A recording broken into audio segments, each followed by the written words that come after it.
تلك أمانيهم قل هاتوا برهانكم إن كنتم صادقين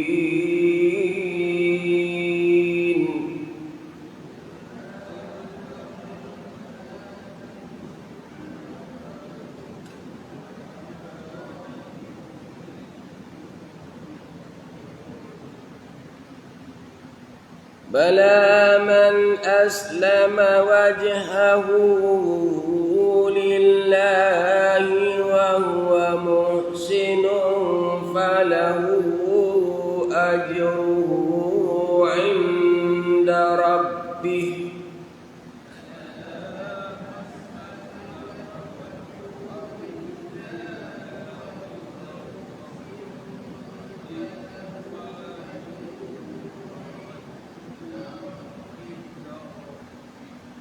ولا خوف عليهم ولا هم يحزنون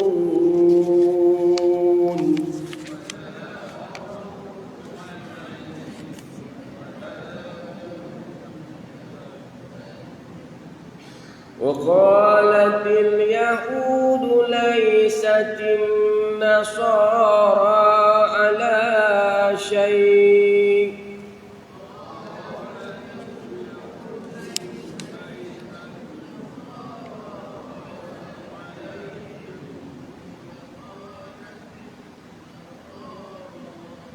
وقالت النصارى ليست اليهود على شيء وهم يتلون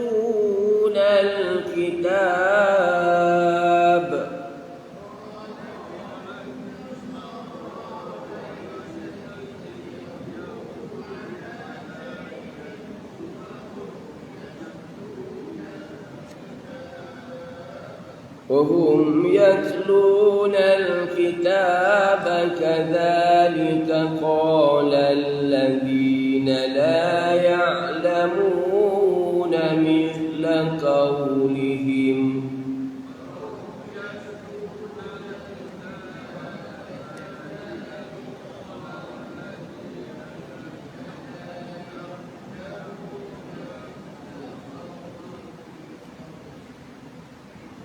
والله يحكم بينهم يوم القيامة فيما كانوا فيه يختلفون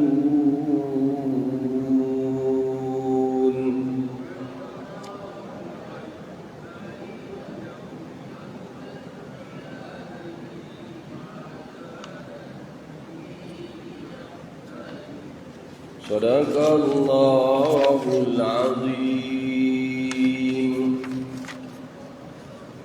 Alhamdulillah, kita dapat baca bermula daripada ayat 111 berakhir pada ayat 113 daripada surah Al-Baqarah. InsyaAllah kita cuba merenung maksud-maksud ayat dan kita cuba ambil pengajaran daripada ayat yang telah kita baca. Pendapat setiap orang Yahudi dan Nasrani. Dan mereka orang Yahudi dan Nasrani berkata pula tidak sekali-kali akan masuk syurga melainkan orang yang beragama Yahudi atau Nasrani. Yang demikian hanyalah angan-angan mereka sahaja. Katakanlah wahai Muhammad, bawalah kemari keterangan yang membuktikan kebenaran apa yang telah kamu katakan itu. Jika betul kamu orang-orang yang benar, apa yang kamu katakan itu tidaklah benar. Bahkan sesiapa yang menyerahkan dirinya kepada Allah, iaitu mematuhi perintahnya, sedang ia pula sedangkan ia pula berusaha sebaik-baik amalannya, maka ia akan beroleh pahala pada sisi Tuhannya. Dan tidaklah ada kebimbangan daripada berlaku kejadian yang tidak baik terhadap mereka. Dan mereka pula tidak akan berduka cita. Dan orang-orang Yahudi berkata orang Nasrani tidak mempunyai sesuatu pegangan Ini agama yang benar. Dan orang Nasrani pula berkata orang Yahudi tidak mempunyai sesuatu pegangan agama yang benar, padahal mereka membaca kitab suci masing-masing, iaitu Taurat dan Injil. Demikian juga orang musyrik dan kaum jahiliah yang tidak berilmu pengetahuan mengatakan seperti yang dikatakan oleh mereka itu. Maka Allah akan menghukum mengadili antara mereka pada hari kiamat mengenai apa yang mereka berselisihan padanya. Jadi ayat-ayat ini yang kita baca antara lain mengisahkan tentang pendapat golongan manusia, keyakinan seseorang manusia. Keyakinan itu pendapat itu boleh jadi betul dan boleh jadi juga tak betul. Pendapat kita memikirkan kadang-kadang pendapat itu betul, dia boleh jadi juga pendapat itu tak betul. Maka dalam ayat ini mereka, yakni orang Yahudi dan Nasrani berkata pula, tidak sekali-kali akan masuk surga melainkan orang yang beragama Yahudi. Orang Yahudi mengatakan mereka yang benar dan mereka akan masuk syurga Allah. Manakala orang Nasrani pula, mereka mengatakan mereka yang benar dan mereka lah yang akan masuk ke syurga Allah Ta'ala. Maka semua orang ada pandangan dia. Kalau kita lihat, bukan sahaja Yahudi, bukan sahaja Nasrani, tapi hakikat kebenaran itu ialah daripada Allah, daripada Tuhan kita. Di mana mereka mengaku mereka dia betul, mereka masuk syurga. Yahudi, Nasrani mengatakan mereka masuk syurga, Islam tak masuk. Sebegitu juga. Tapi Allah Ta'ala ajar kita, Allah kata inna din, Islam pula kata Islam masuk syurga. Bagaimana Allah kata inna dina indallahil Islam, agama yang diakui Allah itu hanyalah agama Islam, agama yang diakui oleh Allah Ta'ala. Dan manusia ni tuan-tuan memang dijadikan dia berbangsa-bangsa dan berkuah-kuah. Ya ayuhan nasu inna khalaqnakum min zakarin aw unsa wa ja'alnakum syu'uba ila lita'arafu inna akramakum indallahi atqakum. Jadi kemuliaan manusia ni bukan letaknya pada bangsa ni. Sama ada bangsa Arab, sama juga tentang khusyuk sembahyang. Bukan semestinya orang yang bangsa Arab dia sembahyang itu khusyuk, dan bukan semestinya orang yang bangsa Arab itu dia mulia. Belum tentu. Belum tentu. Abu Jahal, Abu Lahab, kita tengok bagaimana keadaan dia tadi. Maka begitulah orang Yahudi, dia menganggap pendapat dia mulia, dia masuk syurga. Orang Nasrani menganggap dia mulia, dia masuk syurga. Maka orang Hindu menganggap dia mulia, dia masuk syurga. Maka bangsa pun dia akan menganggap diri dia mulia dan orang lain tak mulia. Bangsa dia masuk syurga, kita tak masuk syurga. Tapi kita ikut pada apa yang diajar di Islam. Maka kata Allah, dan mereka yang Yahudi berkata pula tidak sekali-kali akan masuk syurga melainkan orang yang beragama Yahudi atau Nasrani. Yang demikian itu hanyalah angan-angan mereka, kata Allah. Angan-angan mereka sahaja. Mereka anggap mereka itu mulia. Tapi yang mulia ni sebenarnya, kata Allah, orang yang paling bertakwa. Inna akramakum indallahi atqakum. Inna akramakum indallahi atqakum. Allah kata semulia-mulia manusia di sisi Allah bukan orang Yahudi, bukan orang Melayu, bukan orang Arab. Sebab manusia ni dijangsakan berbangsa-bangsa, berkuah. Kita ni tuan-tuan yang duduk dalam masjid ni, ada yang bangsa Melayu, ada yang bangsa Jawa, ada yang Bugis, macam-macam bangsa, India mungkin dan sebagainya. Dan kita pun tak pernah minta jadi Melayu. Ada ke tuan-tuan masa lahir dulu mohon jadi Melayu?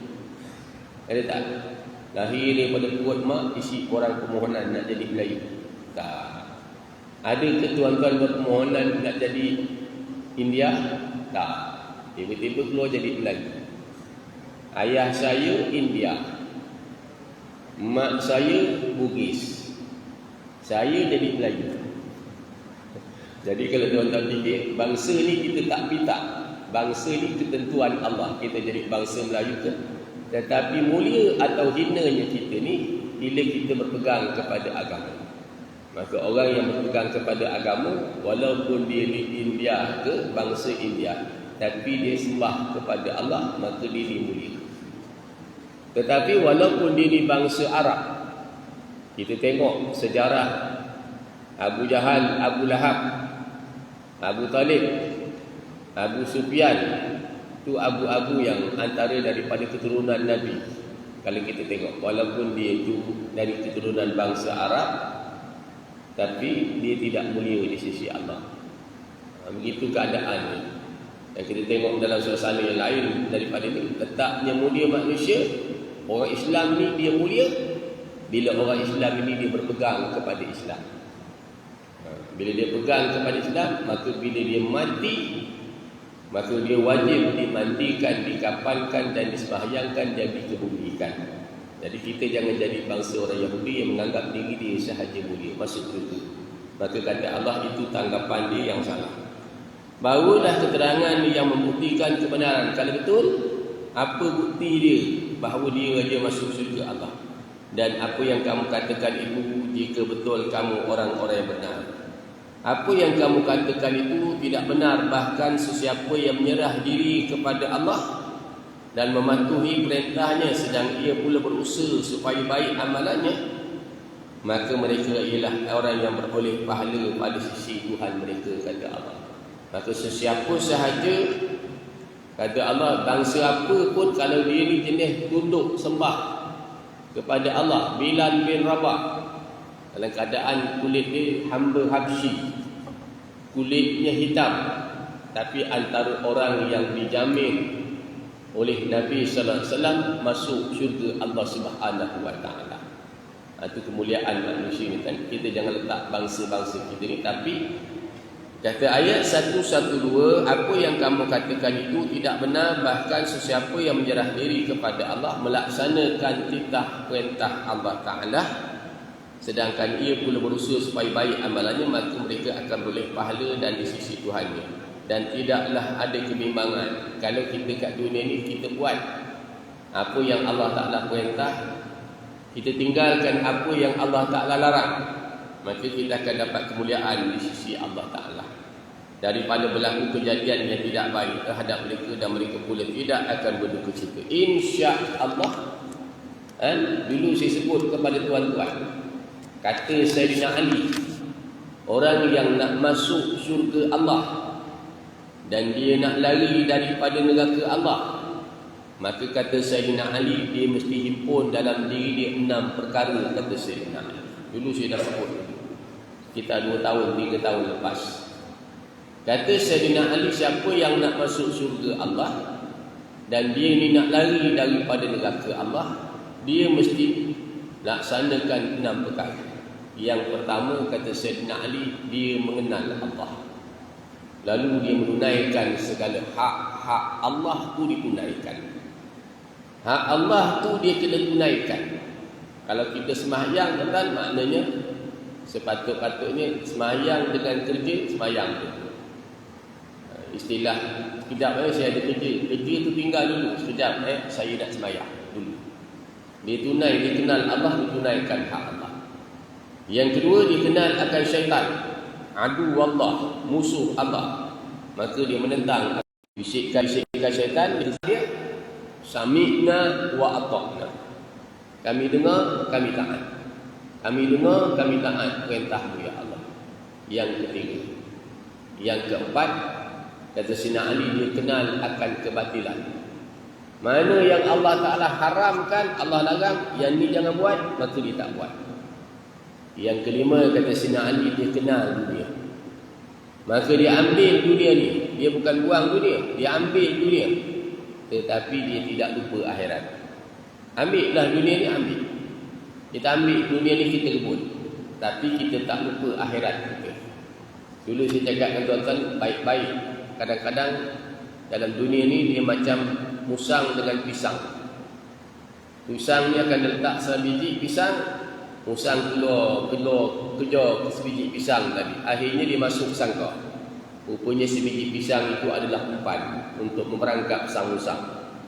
Jadi kadang-kadang kita ni, dunia ni kita tak perasan, menjadikan kita terlupa tujuan sebenar kita datang. Jaga-jaga dengan kesibukan dunia ni. Dan akhir sekali dia kenal akan akhirat, kata Sayyidina Ali, lalu dia kejar kebahagiaan hidup pada hari akhirat, kata Sayyidina Ali. Itu 6 perkara bagi orang yang nak masuk syurga Allah SWT. Seterusnya, dan orang-orang Yahudi berkata orang Nasrani tidak mempunyai sesuatu pegangan. Ini agama yang benar. Orang Nasrani pula kata orang Yahudi tidak mempunyai suatu pegangan. Ini agama yang benar. Padahal mereka membaca kitab suci masing-masing, iaitu Taurat dan Injil. Demikian juga orang yang musyrik daripada kaum jahiliah, mereka tidak berilmu pengetahuan mengatakan seperti yang dikatakan oleh mereka itu. Nampak? Orang Yahudi kata Nasrani tak betul. Orang Nasrani kata Yahudi tak betul. Orang yang kafir yang menyembah patung-patung berhala yang jahil pun mengatakan dia yang betul, walaupun disembah patung, walaupun disujud kepada patung. Yang peliknya dia buat patung tu dan dia sembah patung tu. Kita kata dia tak betul, dia pun kata kita tak betul. Yahudi kata Nasrani tak betul, Nasrani kata tak betul. Kan kepelik tuan-tuan kalau kita duduk fikir, dia sendiri tukang Tuhan dia. Dia buat Tuhan dia. Lepas tu disembah Tuhan dia. Datang tak betul dia. Ada yang sembah pokok-pokok dan sebagainya. Dia kata kita tak betul, kita kata dia tak betul. Yahudi kata Nasrani tak betul, Nasrani kata Yahudi tak betul.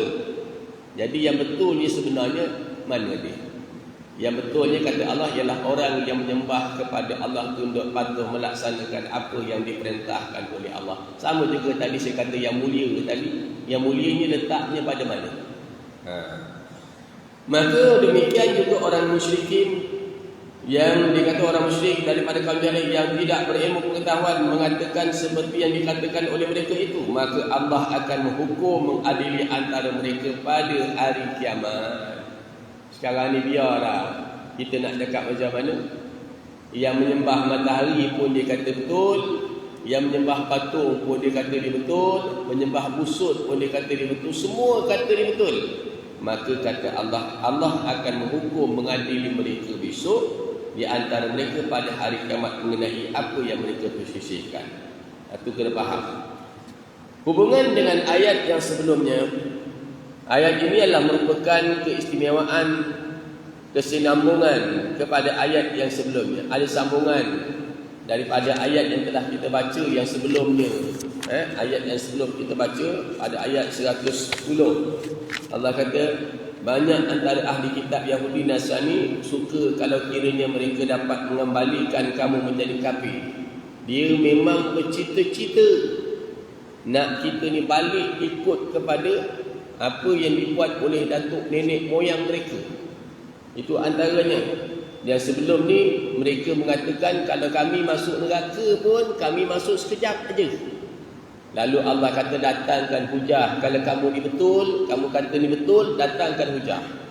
Kali ni mereka mendakwa bahawa dia yang betul. Pendapat dia kata dia betul. Itu bukan dia saja. Baik Yahudi, Nasrani ataupun Jahiliyah mengatakan dia betul.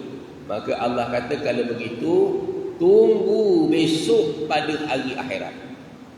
Tunggu besok pada hari akhirat. Sebab itu kalau tuan-tuan rajin buka dalam Quran, semalam di Batu Pahat saya membacakan satu ayat, ayat ke-70 daripada surah Al-An'am. Wa zaril ladzina takhazu dinahum la'iban wa lahwa wa gharrathumul hayatud dunya. Dalam ayat ke-70 daripada surah Al-An'am, Allah kata tinggalkan orang yang jadikan agama ni main-main. Kita dikejutkan baru-baru ini dengan satu peristiwa besar. Sebelumnya berlaku di India. Di India, kali ini berlaku dalam negara kita.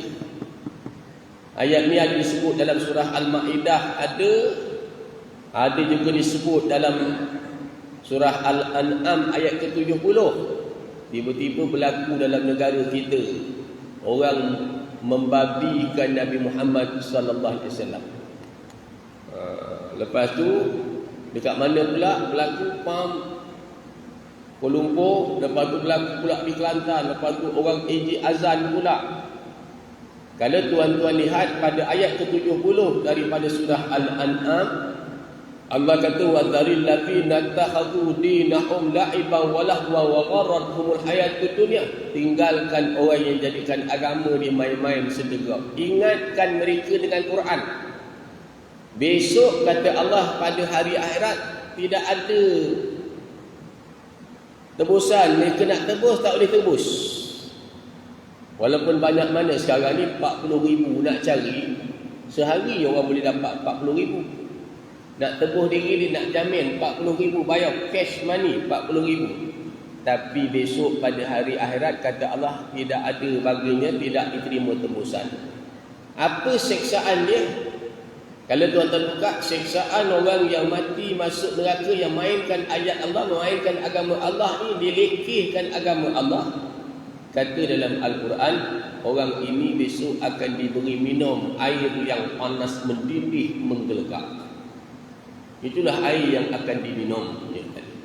Saya tak pasti saya ada cerita tak, tempoh hari ada seorang budak muda datang rumah saya bersembang dalam beberapa perkara, khususnya dalam perkara berkaitan dengan kelebihan fadilat amal. Lalu saya cakap dengan dia, jangan hanya baca fadilat amal, tapi baca juga perkara yang merosakkan amal. Fadilat amal, kelebihan amal tu kita banyak jumpa, tapi perkara yang merosakkan amal, perkara yang merosakkan amal ni boleh dibahagikan kepada 3 bahagian besar, saya kata. Macam kita belajar sembahyang, kita belajar perkara batalkan sembahyang. Kita belajar perkara batalkan wuduk. Kita belajar. Kenapa dalam bab syahadah kita tak nak belajar perkara yang membatalkan syahadah? Perkara yang membatalkan, merosakkan amal kita. Faktor yang pertama yang merosakkan amal kita ialah faktor fiqh. Faktor fiqh. Tuan-tuan sembahyang subuh, orang sembahyang subuh 2 rakaat. Tuan-tuan sembahyang subuh 4 rakaat. Dapat pahala tak agak-agak? Fiqh tak betul. Orang sebut Allahu Akbar bahasa Arab, tuan-tuan tukar bahasa jauh. Allah geli. Dapat tak pahala sembahyang? Orang sembelih korban, sembelih lembu, kambing, kita pergi sembelih babi pula. Contoh. Dapat tak pahala? Bila fiqh tak betul, maka amal tu tak diterima oleh Allah. Faktor yang kedua menyebabkan amal kita tak diterima oleh Allah, iaitu faktor tauhid. Bila Nabi membacakan Qul hal nunabbi'ukum bil ahsarina a'mala alladziina dhalla sa'yuhum fil ayati wa hum yahsabuna annahum yuhsinuna sun'a ulaika alladziina kafaru bi ayati rabbihim wa liqa'ihi fa habitat a'maluhum fala nuqimu lahum yaumal qiyamati wazna. Allah kata lagi, masalul ladzina kafaru bi rabbihim a'maluhum qaramadin taddat bihi rihu fi yaumin asif la yaqdiruna mimma kasabu ala syai' dzalika huwa dhalalul ba'id. Perbandingan permisalan amal baik yang dilakukan oleh golongan yang kufur kepada Allah seperti debu yang diterbangkan angin. Faktor yang kedua, faktor tauhid. Dan faktor yang ketiga yang menyebabkan amal kita tidak diterima oleh Allah ialah faktor tasawuf. Tuan-tuan buat beramal tapi tak ikhlas. Bila amal tadi tak ikhlas, banyak mana pun Habil dan Kabil dua-dua buat korban, tapi satu diterima, satu lagi tidak diterima. Ini faktor tasawuf.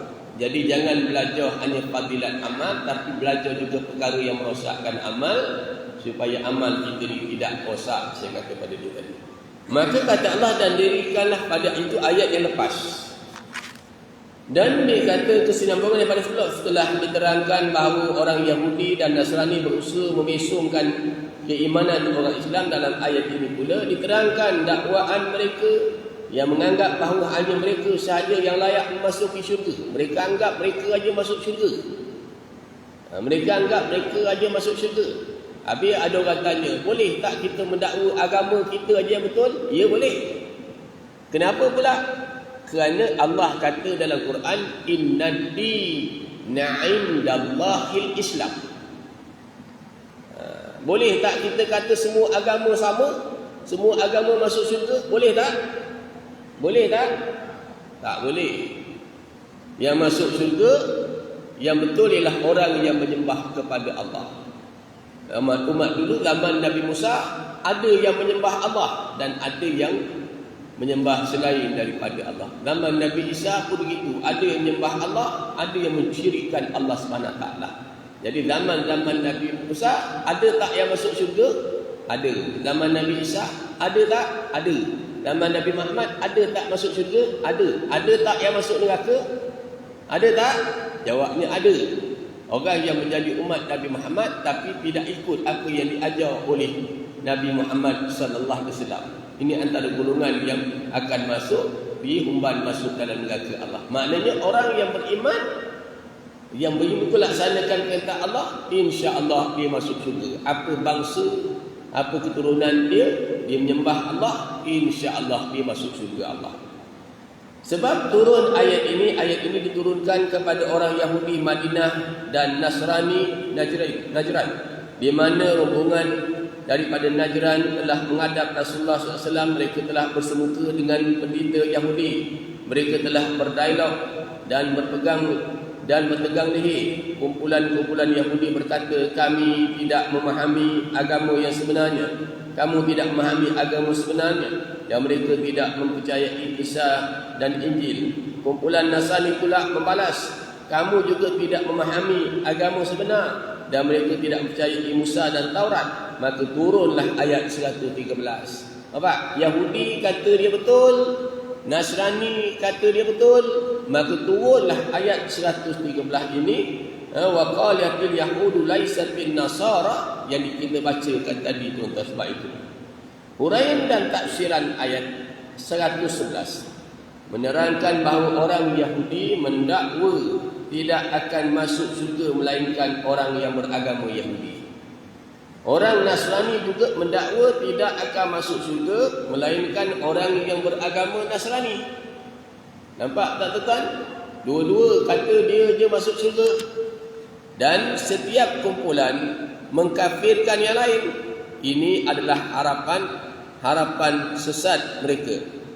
Ini adalah harapan sesat mereka yang tidak berasas. Oleh itu Allah mencabar supaya mereka mendatangkan hujah ke atas dakwaan mereka ini, sekiranya mereka di pihak yang benar. Kalau begitu, Yahudi datangkan hujah, Nasrani datangkan hujah, maka kita pula orang Islam berpegang, mana-mana orang yang taat kepada perintah Allah, melaksanakan apa yang diperintahkan oleh Allah, apa bangsa dia, selagi dia tunduk patuh menyembah kepada Allah, maka dia akan masuk ke dalam syurga Allah Subhanahu wa taala. Bangsa lain tadi kita kena faham, bangsa lain. Allah memang jadikan kita ni berbangsa-bangsa, berpuak-puak. Dan letaknya mulia manusia tadi saya kata bukan kerana bangsa dia. Kalau kita buka sejarah Fir'aun, dia duduk dengan Nabi Musa dalam tempoh masa yang begitu panjang. Tapi sayang, Fir'aun mati masuk neraka. Fir'aun mati masuk neraka. Saya baru baca tuan-tuan semalam, subuh semalam saya baca surah At-Tahrim. Dalam surah At-Tahrim ni semalam saya baca, di penghujung daripada surah At-Tahrim, Allah Ta'ala cerita tentang tidak ada mudaratnya orang yang beriman duduk bersama dengan orang kafir kalau duduknya tadi tidak merosakkan iman. Dan begitu juga tidak ada munafaatnya orang yang kafir duduk bersama dengan orang yang beriman kalau dia tidak beriman. Contoh Allah Ta'ala bagikan. Di antaranya Allah Ta'ala ceritakan bagaimana isteri Fir'aun. Fir'aun duduk dengan Nabi Musa. Walaupun Fir'aun duduk dengan Nabi Musa, Fir'aun ni mati masuk neraka. Ini yang kita tak nak. Kadang-kadang kita ni tuan-tuan, rumah dekat masjid tetapi tidak dapat manfaat daripada rumah yang dekat masjid.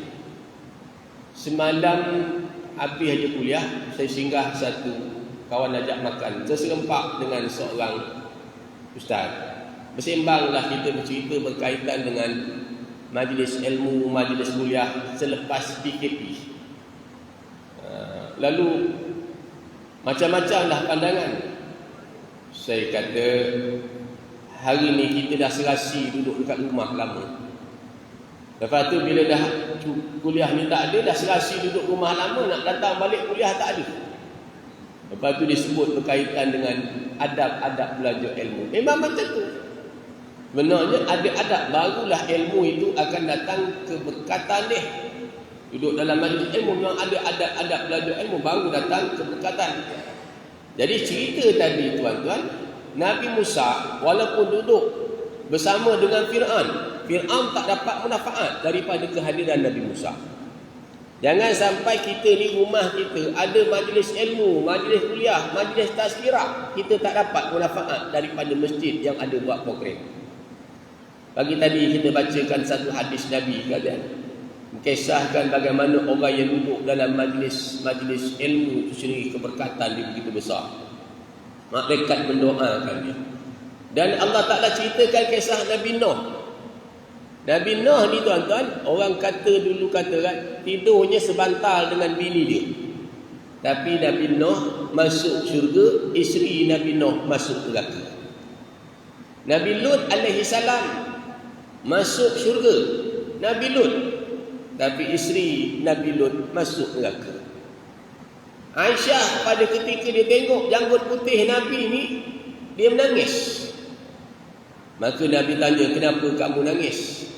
Kata Aisyah, aku tengok janggut kamu yang putih ya Rasulullah, kamu akan pergi meninggalkan aku lebih awal daripada aku nak hadapi situasi ini berat. Kata Nabi, Aisyah, aku yang berat. Kata Aisyah, ya Rasulullah, engkau seorang Nabi, engkau seorang Rasul, engkau pasti akan masuk ke dalam syurga Allah Ta'ala.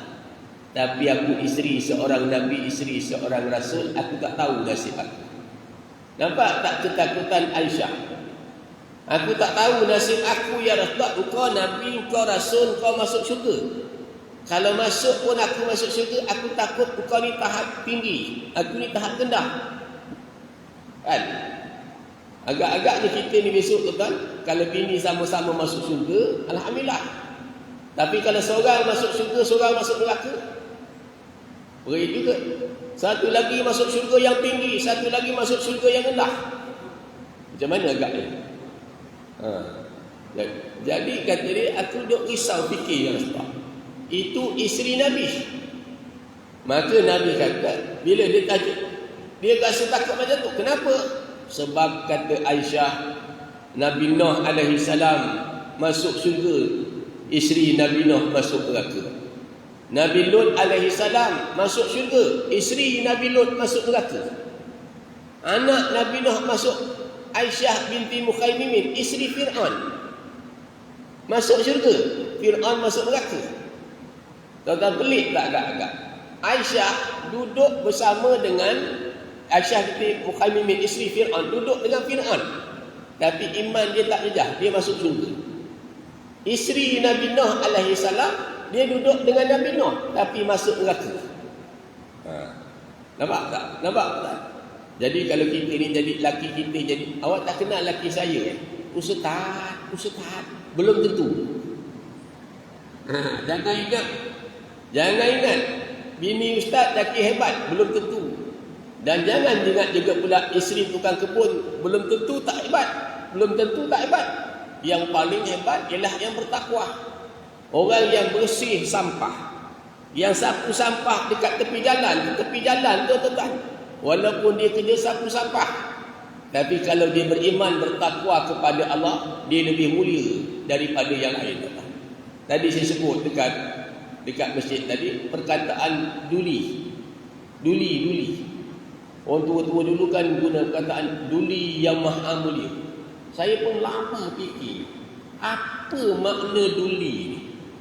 Apa erti duli ni, apa maknanya? Sampailah 2 hari lepas saya dapat makluman, maksud perkataan duli ni ialah abu ataupun habu. Yang maha mulia ni siapa? Allah Subhanahu wa taala. Di sisi orang tua-tua dulu pandai rupanya kan. Bagaimana hebat pun jawatan kita kat dunia ni, kita sekadar hamba Allah Subhanahu wa taala yang kena sujud kepada Allah. Abu duduk kita fikir. Sama juga banyak perkataan, kalau tuan-tuan cari perkataan Sanskrit yang kadang-kadang kita tak cari makna dia. Rakyat ni dalam bahasa Melayu maknanya yang dijaga. Bila yang menjadi rakyat Allah ni, seluruh makhluk jadi rakyat Allah, semua Allah bagi dia rezeki. Ada lagi Perdana Menteri dan sebagainya, tuan-tuan cari dah sendiri.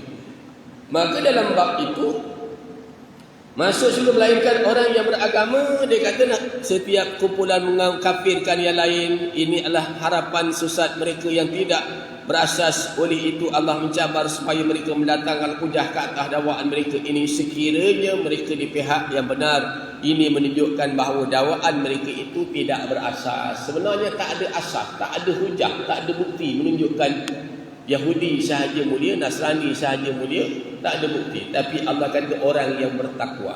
Kalau dia Yahudi jenis yang bertakwa, dia mulia. Nasrani dia jenis bertakwa, dia mulia. Islam dia jenis bertakwa, dia mulia. Tapi kalau Islam jenis kapal selam, Islam jenis pelekehkan Islam, dia mulia tak agak-agak. Sebab itu tengok ayat Quran. Dalam ayat 112 Allah menempa ahli kitab dengan memberi penjelasan bahawa yang akan masuk ke dalam syurga itu ialah orang yang bukan beragama Yahudi dan Nasrani, bahkan mereka yang menyerah diri kepada Allah dengan ikhlas. Allah kata bukanlah orang Arab, bukan Yahudi, bukan Nasrani, tapi mana-mana yang menyerah diri kepada Allah dengan ikhlas walaupun kulit dia hitam. Bilal bin Rabah kulit dia hitam, tapi dia menyerah diri kepada Allah, sami'na wa ata'na, maka dia mulia di sisi Allah Ta'ala. Walaupun pangkat dia tinggi, tapi dia meneraka kepada Allah, maka dia tidak mulia di sisi Allah. Dan ikhlas dalam amalannya serta elok dalam ibadahnya dan aktivitatnya. Mereka inilah yang dijanjikan balasan di sisi Allah, tidak mempunyai rasa takut dan susah di akhirat. Berbeza penyembah berhala, mereka sentiasa bimbang dengan masa depan mereka tadi. Mereka bimbang dengan masa depan mereka besok. Maka dalam ayat 113 pula Allah membongkar keburukan yang ada di kalangan ahli kitab, di mana orang Yahudi menganggap orang Nasrani tidak mempunyai sesuatu pegangan agama. Orang Yahudi kata Nasrani ni tak ada pegangan agama. Dan sementara orang Nasrani pula mendakwa bahawa Yahudi tidak mempunyai pegangan agama. Manakala Yahudi kata Nasrani tak ada pegangan agama, Nasrani pula kata orang Yahudi tak ada pegangan agama. Orang yang menyembah patung berhala pula mengatakan dialah yang betul. Orang Islam ni tak betul. Orang Islam ni menyembah Kaabah, nak buat apa? Menyembah batu. Orang Islam bukan menyembah batu, bukan menyembah Kaabah, tapi menyembah Allah. Yang dia ngadap ke sana tu nak buat apa? Itu hadapkan. Kalau tuan-tuan bayangkan orang Islam ni berhadap dalam keadaan berpusing, seorang pandang depan, seorang pandang belakang, seorang pandang kiri, seorang pandang kanan, macam mana semayang agak-agak? Maka Islam inilah yang cantik. Kita bukan sembah Kaabah, kita sembah kepada Allah. Maka Allah Ta'ala suruh kita menghadap wajah kita ni tadi, menghadap sebagai tanda kesatuan umat. Sebab itu kalau tuan-tuan tengok orang pergi Mekah, apa keadaan sekalipun orang pergi Mekah ni, semua pergi Mekah kesatuan pegangan, satu yakin. Bukan kita sembah patung, bukan kita sembah Kaabah tu, bukan kita sembah Kaabah, kita menyembah kepada Allah. Kalau kita menyembah Kaabah, naik kapal terbang dekat atas, Kaabah kat bawah. Orang semayang kena bawah. Gitu. Kenapa kau melengkap ni? Kaabah kat bawah. Kita bukan sembah Kaabah, kita sembah kepada Allah. Indahnya Islam ni sebenarnya kan. Dia yang bertakwa, orang yang bertakwa, dia mulia di sisi Allah SWT. Dan dijanjikan balasan, dia kata keburukan yang ada di kalangan ahli kitab, di mana orang Yahudi menganggap orang Nasrani tidak punya suatu pegangan agama. Sementara orang Nasrani mendakwa orang Yahudi tidak mempunyai pegangan agama. Begitu juga orang yang mempunyai ilmu yang tidak mempunyai pengetahuan, yang menyembah patung-patung berhala. Dia pun mendakwa bagaimana dakwaan ahli kitab. Dia pun kata kita tak betul. Kita dah tentu kata dia tak betul. Dia pun kata kita tak betul. Hakikatnya sebab kita sini, dia kata kita tak betul. Dia kata orang Islam itu menyembah batu. Orang Islam bukan menyembah batu. Kita bukan menyembah Kaabah. Kita menyembah kepada Allah. Habis kenapa ngadap sana? Yang itu yang saya katakan. Akhirnya, apa yang kita buat, orang akan cakap. Kan? Orang perempuan pakai tudung. Tuan-tuan kena kaji. Kenapa pula orang perempuan kena pakai tudung? Kenapa orang lelaki tak pakai tudung? Kalau tuan-tuan kaji, tuan-tuan akan nampak, begini.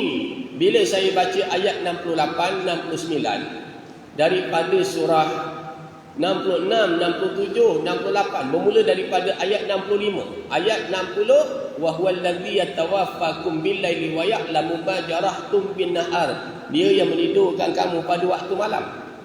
Ayat 65, dialah yang berkuasa menurunkan azab padamu dari atas, dari bawah kapak kakimu, dan dia mencampurkan kamu dalam gulungan yang saling bertentangan. Dia campurkan kamu dalam gulungan saling bertentangan. Saya puas fikir kan, ada orang buat baik, ada orang yang tak suka orang buat baik. Kenapa jadi itu? Adanya syaitan. Lama-lama bila saya kaji, dalam ayat 123, 124, 125 surah Taha, Allah kata kepada Adam, turunlah kamu bersama-sama kat dunia. Nanti sebahagian kamu akan menjadi musuh kepada sebahagian yang lain. Dua kali ayat tu, kenapa jadi begitu? Rupanya dia kata dialah yang mencampurkan kamu dalam gulungan yang saling bertentangan. Dia kata, dan menunjukkan, kata di situ nak tunjukkan kekuasaan Allah. Kenapa jadi macam tu? Ada orang buat baik, ada orang buat jahat. Jawabnya, kalau current, dia ada negatif dan dia ada positif. Kalau ada negatif sahaja, lampu tak menyala. Magnet ada kutub utara, ada kutub selatan. Maka sebegitulah Allah Ta'ala jadikan begitu. Maka bagi orang yang mainkan agama Allah ni besok, Allah kata ingatkan dia dengan Quran. Besok saat dia tidak ada orang yang boleh tolong dia, tebusan tak terima, kata Allah akan diberi minum air yang panas mendidih menggelegak. Air yang sedang mendidih menggelegak itu diminum, tuan-tuan, masuk perut dia ni, luluh isi perut dia. Kata Allah, setiap berita yang dibawa oleh Rasul ada waktu terjadinya. Kelak kamu akan mengetahui. Tak percaya, tuan-tuan boleh buka dalam ayat 65, 66, 67, 68, 69, 70 daripada surah Al-An'am. Ini cantiknya Al-Quran. Maka bahawa dirinya sebenarnya mengadili. Dia kata bukan golongan ahli kitab pun mendakwa bagaimana dakwaan ahli kitab. Bahawa mereka sahaja yang betul. Seterusnya Allah menjelaskan bahawa dialah yang sebenarnya yang akan mengadili apa yang mereka pertelingkahkan itu pada hari kiamat. Besok pada hari akhirat Allah Ta'ala yang akan adili. Mana yang benar ni kata kita betul, orang ni kata dia betul, Yahudi kata dia betul, Nasrani kata dia betul, semua kata dia betul. Besok pada hari akhirat kata Allah, dialah yang akan mengadili siapa yang betul. Kita kata kita betul berdasarkan hujah kita. Mereka mengatakan mereka betul berpandukan kepada sangkaan mereka. Nampak? Sebab itu hari ni tuan-tuan, kita kena berdoa kepada Allah supaya Allah bagi kepada kita petunjuk yang betul kita pandang betul, yang tak betul kita pandang tak betul. Yang susahnya hari ni tuan-tuan, dah ada orang beranggapan yang betul orang anggap tak betul. Berdasarkan tuan-tuan kalau buka dalam media sosial, ada orang komplain kepada seorang perempuan yang buka aurat. Ada orang komplain kepada seorang lelaki yang membabikan Nabi Muhammad sallallahu alaihi wasallam. Ada orang komplain, jangan buat macam tu. Jangan buat macam tu. Besok kita mati, besok payah nak jawab pada hari akhirat. Bila diberi teguran macam itu, orang marah. Awak ingat awak dah bagus. Awak ingat awak okey. Awak masuk syurga. Orang tu buat berdasarkan kepada ayat 70 daripada surah Al-An'am. Ingatkan mereka dengan ayat Al-Quran.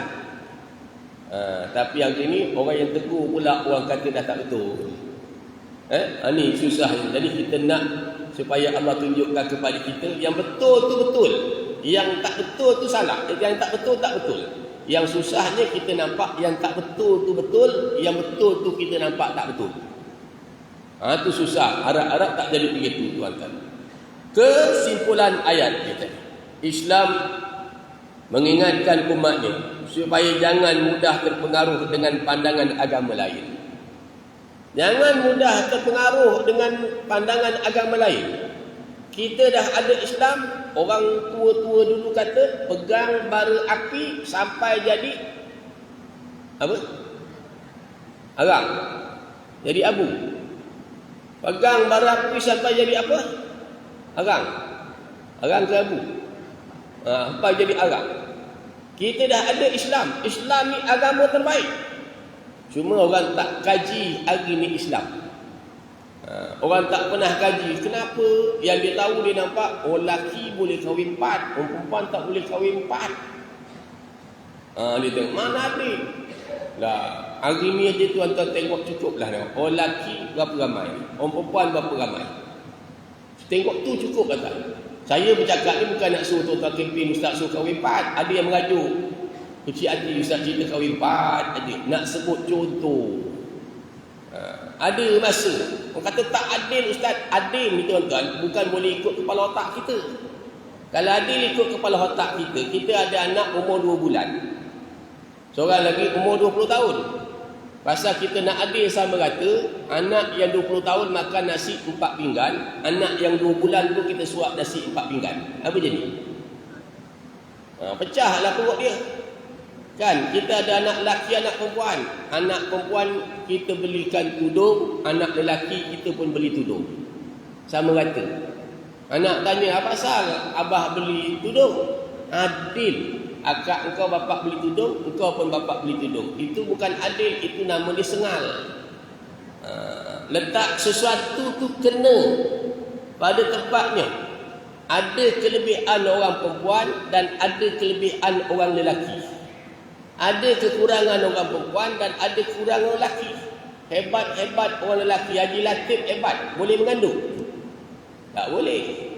Orang perempuan boleh mengandung. Nampak? Ada kelebihan orang perempuan. Allah angkat darjat perempuan. Dan ada kelebihan orang lelaki. Mana ada Islam mendiskriminasi wanita? No, I tell you. Tak ada. Nampak? Kalau kita faham.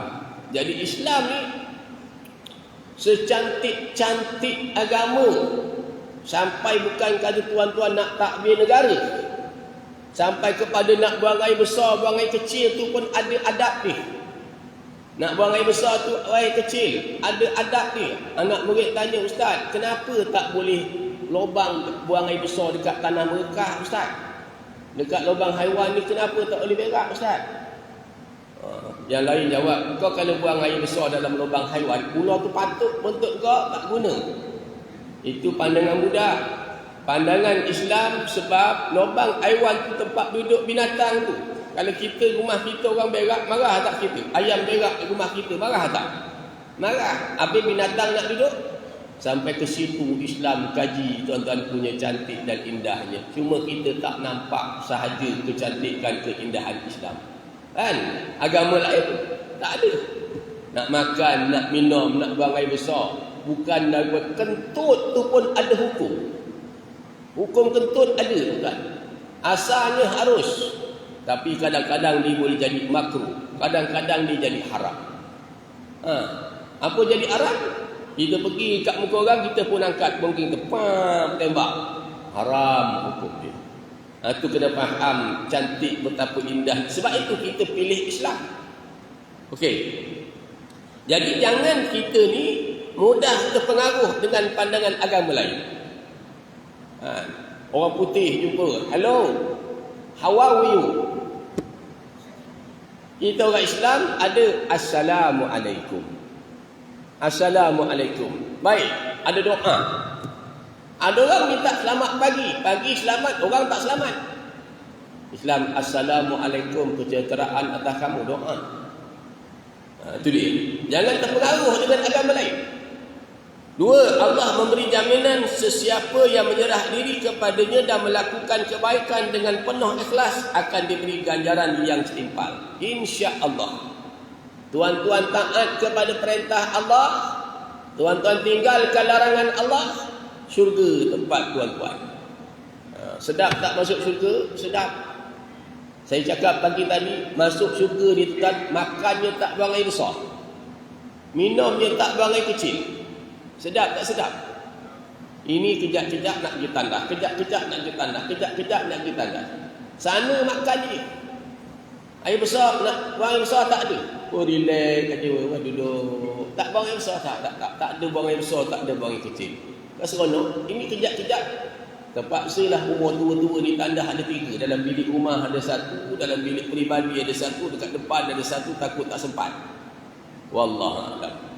Seterusnya yang ketiga, ahli kitab dan orang bukan Islam walaupun berbeza pendapat tetapi sepakat dalam memusuhi Islam. Walaupun mereka ni kata dalam kitab ni dia berbeza pendapat, tapi dia tetap memusuhi Islam. Walan tarda ankal yahudu walan nasara hatta tattabi'a millatahum. Yahudi Nasrani takkan redha kepada kita sampai bila lan, tidak sekali-kali, dia takkan redha.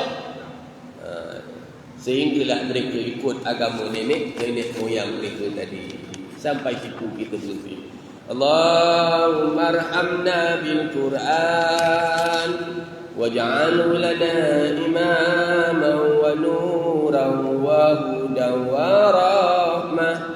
Allahumma dzakirna minhu ma nasina wa 'allimna minhu ma jahilna warzuqna tilawatahu ana al-laili wa atrafan nahar waj'alhu lana hujjatan ya rabbal alamin. Wassallallahu ala Muhammad wa ala alihi washabihi wasallam. Alhamdulillahi rabbil alamin. Insyaallah minggu depan kita masuk pada ayat wa man azlamu mimman mana'a masajidallahi ayyudhkara fi asmuhu wa sa'a fi kharabiha ulaika ma kana lahum an yadkhuluha illa khaifin lahum fid dunya khizyun wa lahum fil akhirati adzabun adzim. Apa dia? Berkaitan dengan orang yang menghalang orang solat di masjid. Dan siapa yang lebih zalim daripada orang yang menyekat dan menghalang daripada menggunakan masjid Allah untuk solat dan menyebut nama Allah. Ini jaga-jaga. Ada orang suka orang beri kuliah agama, dan ada orang berusaha untuk halang orang lain mengajar agama, menghidupkan masjid Allah. Maka Allah tak suka kepada orang yang menghalang orang daripada mengunjungi masjid-masjid. Ini jaga-jaga dalam bab ni. Kita berhati-hati. Jadi kita dalam ajak orang pergi ke masjid, jangan halang. Kalau kita tak boleh pergi, kita galakkan orang pergi. Kita suruh orang pergi masjid. Sekarang ni masjid-masjid, kalau tempat muar ni tuan-tuan, nampak raya dah mula meriah. Tetapi sesetengah tempat, kalau tuan-tuan pergi dekat muar ni juga sesetengah tempat menyedihkan hati, khususnya majlis-majlis ilmu. Jadi ada orang tanya, macam mana nak ramaikan balik orang datang kuliah ni Ustaz? Cuba tuan-tuan fikir, macam mana nak ramaikan balik orang datang majlis ilmu? Jawabnya, bagi saya, nombor 1, makan dia lagaknya. Makan dia kena sedap-sedap. Kuliah ni tuan-tuan, sekali-sekali golekkan kambing. Helwa kan, orang perempuan kan banyak duit kan. Golekkan kambing 2 ekor kat sana. Hari ni kita kuliah makan kambing golek. Ramai tak orang datang. Macam saya kuliah dekat satu surau, dekat Baik Perupuk sana tuan-tuan. Kuliah subuh dia makan ikan jenahak masak asam pedas. Berasa periuk dia kan. Aku pun tengok sedapnya makan. Kan? Habis Ustaz, apa kedana lah kalau jenahak masak asam pedas. Apa nak kena Nabi kata siapa yang beri makan orang yang kelaparan di dunia, besok Allah bagi dia makanan berupa buah-buahan di syurga. Saya tadi sebut tuan-tuan dekat Masjid Baik Raja. Hari itu ada orang bagi kepada saya 3 sampul surat, tuan-tuan. 3 sampul surat ni dia bagi. Saya pun tak tengok sampul tu. Cikgu saya yang bagi tu cikgu saya. Lepas tu saya balik rumah, saya pun buka sampul tadi. Dalam 3 sampul yang saya buka ni, tuan, agak terperanjat saya. Sampul yang pertama ada RM300. Sampul yang kedua ada RM500. Sampul yang ketiga ada RM1,000. Mana RM1,800. Tuan-tuan tahu apa yang disebut? Dia minta satu aja, Ustaz. Saya nak minta tolong Ustaz satu aja. Saya tanya nak minta tolong apa, cikgu? Nak minta tolong apa? Boleh tak Ustaz tolong doakan? Tolong doakan. Akhirnya saya termenung fikir tak? Orang suruh kita tolong doakan dia bagi duit RM1,800.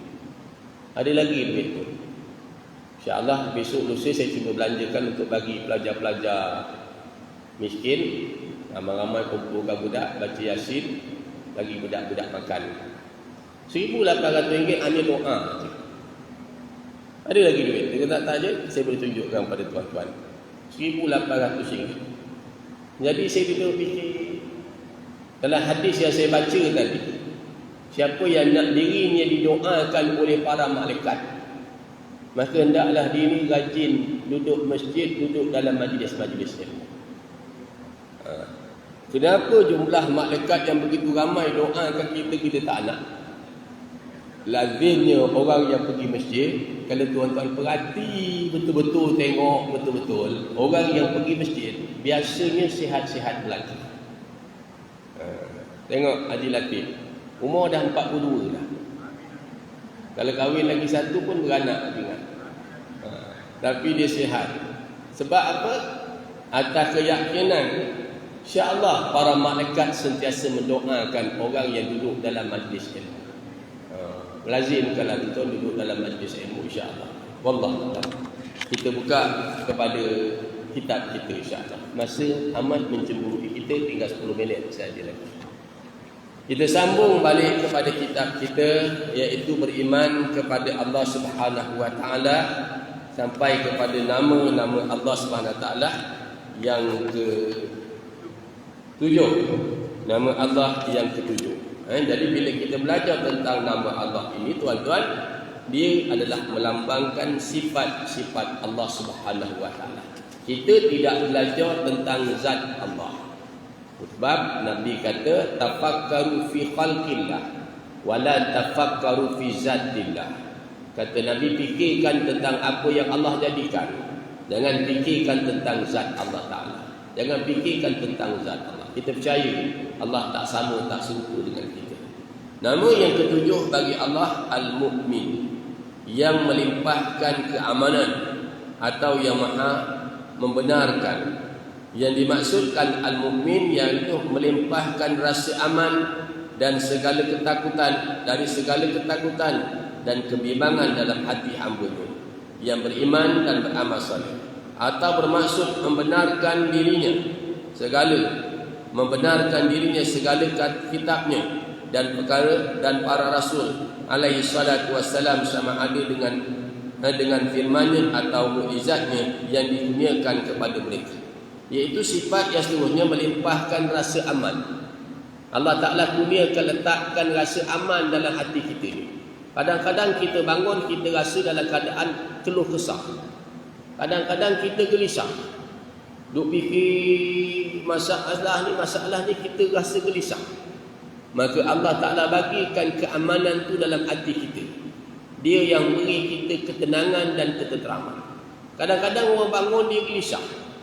Dalam hadis yang kita baca tempoh hari, Allah kata dalam hadis kursi itu, siapa yang bersedih hati kepada dunia terhadap dunia, maka dia akan menghadapi kesempitan rezeki pada hari itu. Ada orang bangun pagi, muka dia senyum aja. Tuan-tuan pernah jumpa tak kalau tuan-tuan bangun pagi muka suami kita senyum? Tengok muka lelaki kita dia senyum. Hai. Banyaknya muka kita ni bila jumpa waktu pagi, macam mana muka dia? Moncong aja kita. Orang tua-tua dulu kata tutup pintu rezeki. Tidur kan, dalam bab tidur kan dia ada 3 kan. Satu, tidur yang digalakkan. 2, tidur yang dilarang. 3, tidur yang diharuskan.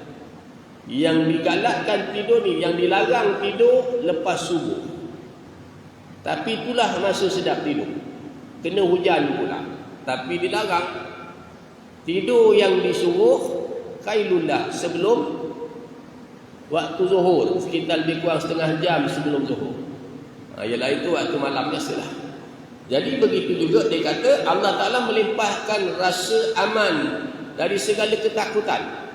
Kadang-kadang manusia ini rasa gesah gelisah, takut, dia tak masa-masa takut. Rasa gesah gelisah, maka Allah bagi kepada kita ni keamanan. Dialah yang mengurniakan keamanan bagi kita, ketenteraman. Ataupun dalam istilah orang panggil kebahagiaan. Bahagia ni tuan-tuan, tuan-tuan tak boleh beli pasar raya. Pasar lambat, pasar tani tak boleh. Allah Ta'ala kurniakan. Ada orang rumah dia tak besar, tapi dia bahagia. Relax, anak berapa? 18. Dan disebut tanda-tanda kebahagiaan rumah tangga, kebahagiaan hidup di dunia ada 4 tanda. Yang pertama, isteri yang solehah. Ada tak isteri yang solehah? Yang kedua, kenderaan yang selesa. Kenderaan dia tak adalah ejoh jatuh, tayar tercabut.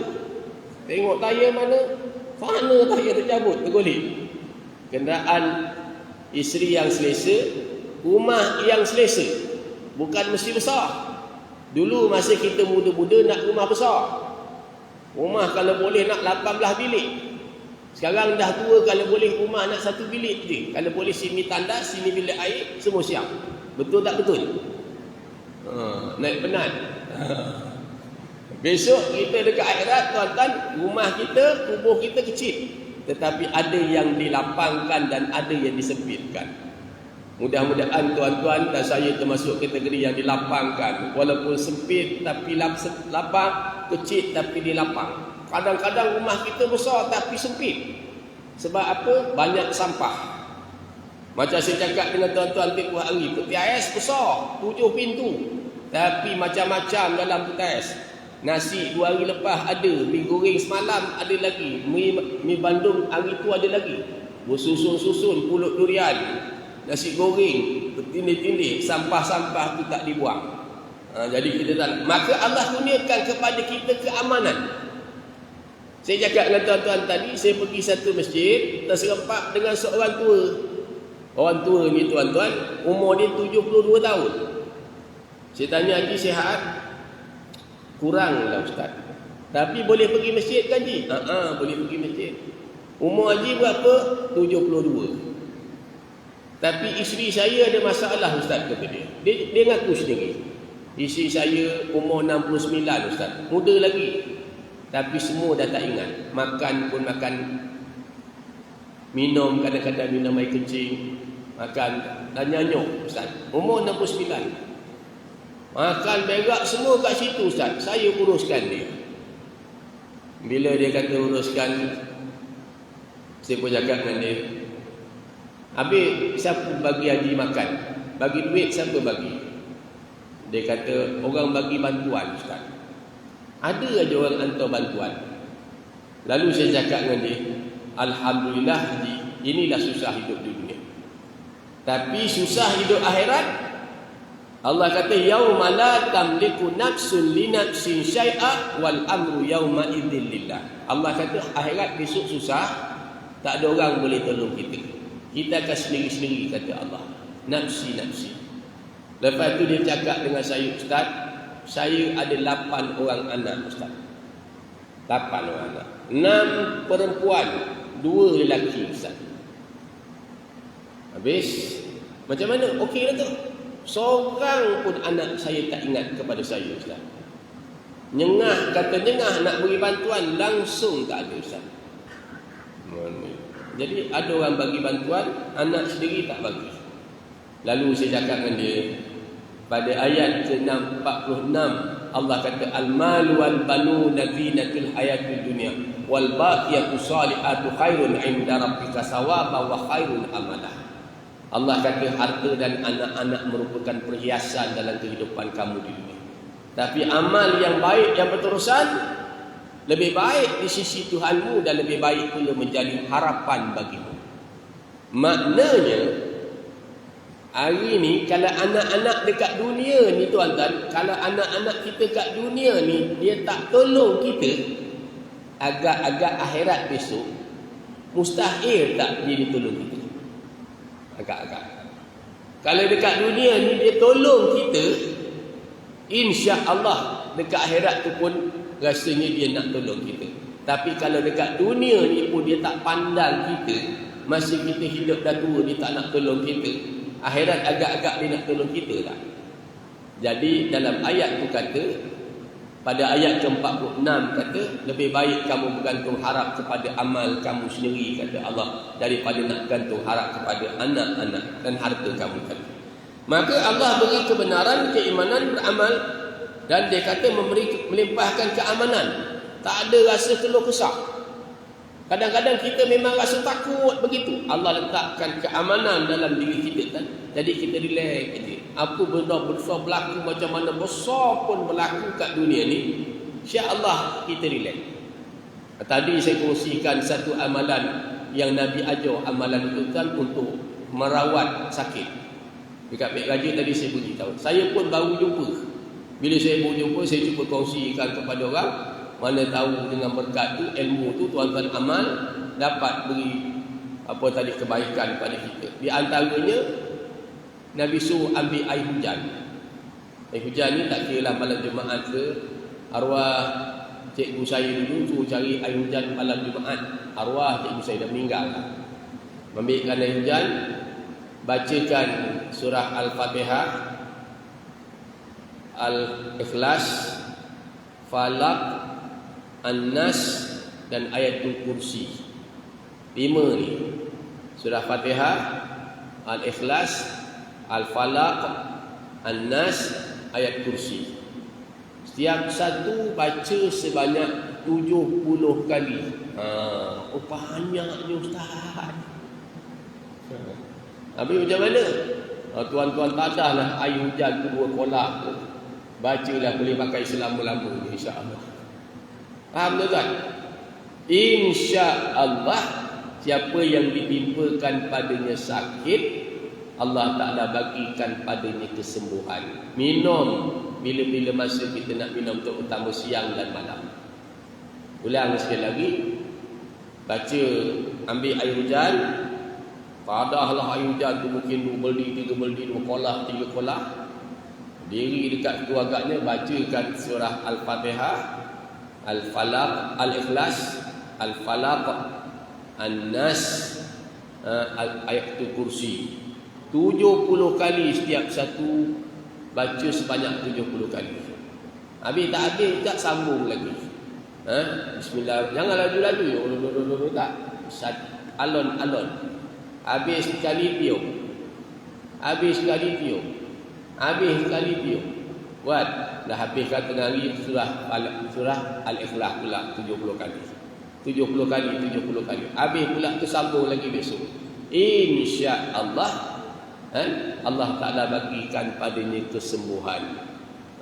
Itu disebutlah berkaitan dengan orang perempuan yang berkahwin tak ada anak dan sebagainya. Ada dalam tu saya pun baru jumpa 2 hari lepas, 3 hari lepas. Wallahualam. Kita sambung sikit lagi. Dan firman Allah lagi, huwallahu allazi la ilaha illa huwal malikul quddusus salamul mu'min.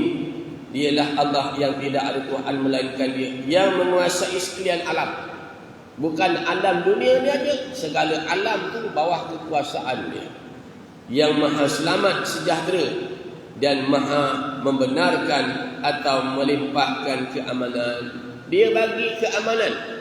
Sekarang ni tuan-tuan, alhamdulillah negara kita boleh katakan aman, tak ada berlaku peperangan. Ni kurniaan daripada Allah. Tapi sampai bila Kita tak tahu. Kita tak tahu. Diri kita ni aman. Jiwa kita ni aman, tak berkecolak dan sebagainya. Alhamdulillah, dia meletakkan keamanan, ketenteraman. Kadang-kadang duduk kampung aja tapi aman.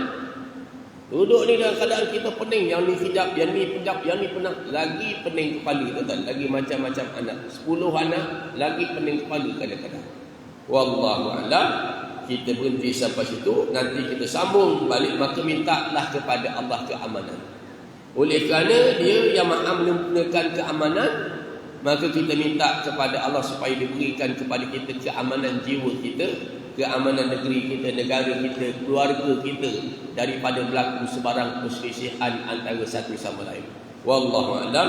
Bismillahirrahmanirrahim. Alhamdulillahirabbil alamin wassalatu wassalamu ala asyrafil anbiya'i wal mursalin sayyidina Muhammad wa ala alihi washabbihi ajma'in. Allahumma nawwir qulubana binuri hidayatika wa futuhatika kama nawwarta al-ardha binuri syamsika abadan abadan birahmatika ya arhamar rahimin. Allahumma aghnina bil ilmi wa zainna bil ilmi wa akrimna bit taqwa jamilna bil afiyah ya rabbana zidna ilma warzuqna fahma wa anta khairul raziqin. Rabbana atina fid dunya hasanah wa fil akhirati hasanah wa qina azaban nar. Wassallallahu ala Muhammad wa ala alihi washabbihi wasallam walhamdulillahi rabbil alamin. Takbir.